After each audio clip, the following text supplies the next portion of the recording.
Assalamualaikum warahmatullahi wabarakatuh. Kepada yang terhormat Bapak Dosen Pengampu Mata Kuliah Ilmu Kalam, Bapak Haji Moharer AM, dan tak lupa teman-teman sekalian yang saya hormati dan saya muliakan. Perkenalkan, nama saya Doa El Tazkiyah dari Prodi PAI semester 7 dengan nomor induk mahasiswa 2211135 yang akan mempresentasikan makalah yang berjudul Perbandingan Antar Aliran Masalah Sifat-Sifat Tuhan. Tugas ini diselesaikan untuk memenuhi mata kuliah ilmu kalam.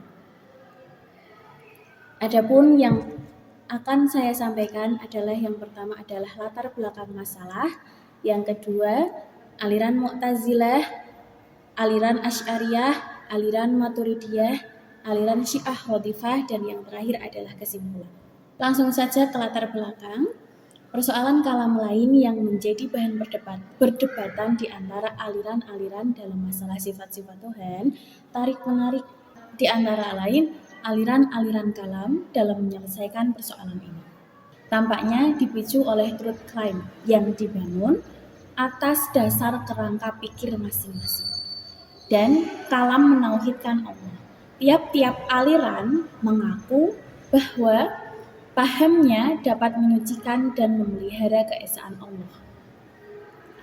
Perdebatan antar aliran kalam tentang sifat-sifat Allah tidak terbatas pada persoalan Allah memiliki sifat atau tidak, tetapi pada persoalan-persoalan cabang sifat-sifat Allah seperti antropomorfisme, melihat Tuhan, dan esensi Al-Quran. Dari latar belakang masalah tersebut, jadilah sebuah makalah yang berjudul Perbandingan Antara Aliran Masalah-Masalah Sifat Tuhan ini yang akan membahas secara satu persatu dari aliran-aliran sifat-sifat Tuhan tersebut. Yang pertama, ada aliran Mu'tazilah. Pertentangan paham antara kaum Mu'tazilah dengan kaum Asy'ariyah dalam masalah ini berkisar sekitar persoalan Tuhan mempunyai sifat atau tidak. Jika Tuhan mempunyai sifat-sifat itu, seharusnya kekal seperti halnya zat Tuhan. Jika sifat-sifat itu kekal, yang bersifat kekal tidak satu, tetapi banyak. Tegasnya, kekalnya sifat-sifat akan membawa pada paham banyak yang kekal, ta'addud al-qudama atau multiplicity of eternals. Ini membawa pada paham syirk atau politisme, suatu hal yang tidak dapat diterima dalam teologi. Lebih jauh lagi, Wasil bin Atha menegaskan bahwa siapa saja yang menetapkan adanya sifat qadim bagi Allah, ia telah menetapkan adanya dua Tuhan. Kaum Mu'tazilah mencoba menyelesaikan persoalan ini dengan mengatakan bahwa Tuhan tidak mempunyai sifat. Definisi mereka tentang Tuhan, sebagaimana dijelaskan oleh Asy'ari, bersifat negatif. Tuhan tidak mempunyai pengetahuan, Tuhan tidak mempunyai kekuasaan, dan Tuhan tidak mempunyai hajat, dan lain sebagainya. Ini tidak berarti bahwa Tuhan bagi mereka tidak mengetahui, tidak berkuasa, tidak hidup, dan sebagainya. Tuhan bagi mereka tetap sebenarnya. Artinya, Tuhan mengetahui dengan pengetahuan, dan pengetahuan itu adalah Tuhan. Dengan demikian, pengetahuan Tuhan sebagaimana dijelaskan Abu Al-Huzail adalah Tuhan, yaitu zat dan esensi Tuhan sendiri. Selanjutnya, Mu'tazilah berpendapat bahwa Tuhan bersifat imateri, sehingga tidak dapat dilihat dengan mata kepala. Dua argumen pokok yang diajukan oleh Mu'tazilah itu menjelaskan bahwa Tuhan tidak dapat dilihat dengan mata jasmani. Pertama, Tuhan tidak mengambil tempat, oleh karena itu tidak dapat dilihat sekarang di dunia. Kenyataannya tidak ada seorang pun yang dapat melihat Tuhan di alam ini. Ayat-ayat Al-Quran dijadikan sandaran dalam mendukung pendapat ini adalah ayat 103 surah Al-An'am, ayat 22-23 surat Al-Qiyamah, ayat 143 surat Al-A'raf, ayat 110 surat Al-Kahf, ayat 51 surat Asy-Syura. Aliran yang kedua adalah aliran Asy'ariyah. Kaum Asy'ariyah membawa penyelesaian yang berlawan dengan paham Mu'tazilah. Mereka dengan tegas mengatakan bahwa Tuhan mempunyai sifat. Menurut Al-Asy'ari, tidak dapat dipungkiri bahwa Tuhan mempunyai sifat karena perbuatan-perbuatannya. Selain itu, Tuhan mengetahui, menghendaki, berkuasa, dan sebagainya, di samping mempunyai pengetahuan, kemampuan, dan daya. Al-Asy'ari lebih jauh berpendapat bahwa Allah memiliki sifat-sifat, dan itu bertentangan dengan paham Mu'tazilah. Bertentangan dengan paham Mu'tazilah di atas, aliran Asy'ariyah mengatakan bahwa Tuhan dapat dilihat di akhirat kelak dengan mata kepala. Asy'ari menjelaskan bahwa sesuatu yang dapat dilihat adalah sesuatu yang mempunyai wujud. Karena Tuhan mempunyai wujud, ia dapat dilihat. Lebih jauh dikatakan bahwa Tuhan melihat apa yang ada. Dengan demikian, melihat dirinya juga. Apabila Tuhan melihat dirinya, tentu ia dapat membuat manusia mempunyai kemampuan melihat dirinya. Ayat-ayat Al-Quran yang dijadikan sandaran Asy'ari dalam menopang pendapat ini adalah surat Al-Qiyamah ayat 22-23 dan surat Al-A'raf ayat 143, juga surat Yunus ayat 26. Aliran Asy'ariyah berpendapat bahwa Al-Quran adalah kelak tidak diciptakan.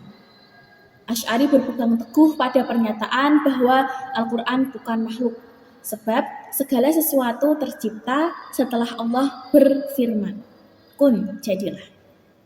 Segala sesuatu pun terjadi. Penjelasan ini mengisyaratkan bahwa Al-Quran dalam paham mereka bukan yang tersusun dari huruf dan suara, tetapi yang terdapat di balik yang tersusun dan suara itu. Ayat-ayat Al-Quran dijadikan dalil oleh Asy'ari. Untuk menopang pendapatnya di atas adalah surat Ar-Rum ayat 25, surat Al-A'raf ayat 54, surat Yasin ayat 82, surat Al-Kahf ayat 109, dan surat Al-Mu'min ayat 16. Nah, seperti itulah paham aliran Mu'tazilah dan aliran Asy'ariyah. Dan selanjutnya kita akan membahas tentang aliran Maturidiyah. Aliran Maturidiyah berkaitan dengan sifat Tuhan. Dapat ditemukan persamaan antara pemikiran Al-Maturidiyah dan Al-Asy'ariyah. Seperti hanya Al-Asy'ari, ia berpendapat bahwa Tuhan mempunyai sifat-sifat seperti sama, basyar, dan sebagainya. Walaupun begitu, pengertian Al-Maturidi tentang sifat Tuhan berbeda dengan Al-Asy'ari. Al-Asy'ari mengartikan sifat Tuhan sebagai sesuatu yang bukan zat, melainkan melekat pada zat itu. Menurut Al-Maturidi, sifat tidak dikatakan sebagai esensinya, dan bukan pula lain dari esensinya. Sifat-sifat Tuhan itu mulazamah, ada bersama. Zat tanpa terpisah. Innaha lam takum ain azat wala hiya ghairu. Menetapkan sifat bagi Allah tidak harus membawa pada pengertian antropomorfisme, karena sifat tidak berwujud yang tersendiri dari zat, sehingga sifat tidak akan membawa pada terbilangnya yang qadim, ta'adud al-qudama. Aliran Maturidiyah Bukhara dan Maturidiyah samarkan berpendapat bahwa Al-Quran itu kekal, tidak diciptakan. Maturidiyah Bukhara berpendapat bahwa sebagaimana dijelaskan oleh Badawi, kalamullah Al-Quran adalah sesuatu yang berdiri dengan zatnya. Adapun yang tersusun dalam bentuk surat yang memiliki akhir dan awal, jumlah dan bagian-bagian, bukan kalamullah secara hakikat, melainkan Al-Quran dalam pengertian kiasan atau majaz. Maturidiyah samarkan mengatakan bahwa Al-Quran adalah kalamullah yang bersifat kekal dari Tuhan, sifat yang berhubungan dengan zat dan qadim. Selanjutnya dikatakan bahwa kalamullah tidak tersusun dari huruf dan kalimat, sebab huruf dan kalimat itu diciptakan. Selanjutnya, aliran yang terakhir adalah aliran Syiah Rafidhah. Sebagian besar tokoh aliran Syiah Rafidhah menolak bahwa Allah senantiasa bersifat tahu. Pendapat ini lebih keras daripada pendapat Al-Fuwaiti. mereka menilai bahwa pengetahuan itu bersifat baru, tidak qadim. Sebagian besar dari mereka berpendapat bahwa Allah tidak tahu terhadap sesuatu sebelum sebagian dari mereka berpendapat bahwa Allah tidak bersifat tahu terhadap sesuatu sebelum ia menghendakinya. Ketika ia menghendaki sesuatu, ia pun bersifat tahu. Jika tidak menghendakinya, ia bersifat tidak tahu. Nah, makna Allah berkehendak menurut mereka adalah Allah mengeluarkan sebuah gerakan. Ketika gerakan itu muncul, ia bersifat tahu terhadap sesuatu. Ketika tidak ada gerakan, tidak dapat dikatakan bahwa ia bersifat tahu terhadap sesuatu. Mereka berpendapat pula bahwa Allah tidak bersifat tahu terhadap sesuatu yang tidak ada.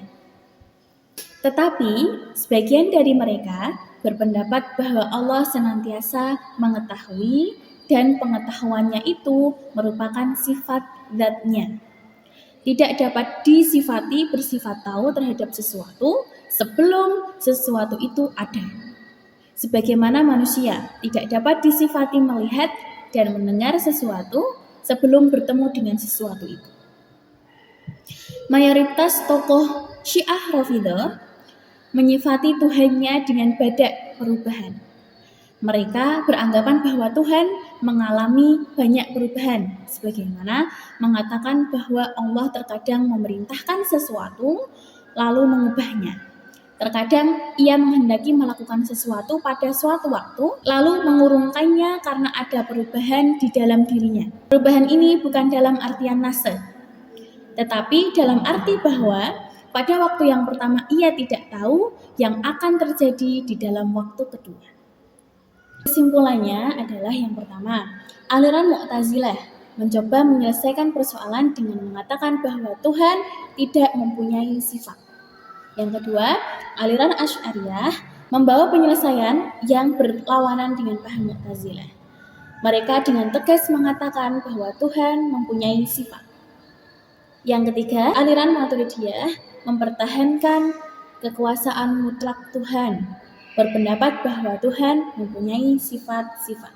Dan yang terakhir, aliran Syiah Rafidhah, sebagian besar tokoh Syiah Rafidhah menolak bahwa Allah senantiasa bersifat tahu. Sekian pembahasan dari makalah ini mengenai perbandingan antara aliran masalah-masalah sifat Tuhan. Dari awal sampai akhir, apabila ada kata-kata yang kurang berkenan di dalam hati teman-teman sekalian, saya mohon maaf yang sebesar-besarnya. Semoga bermanfaat. Akhirul kalam, wallahul muwaffiq ila aqwamit thoriq. Assalamualaikum warahmatullahi wabarakatuh.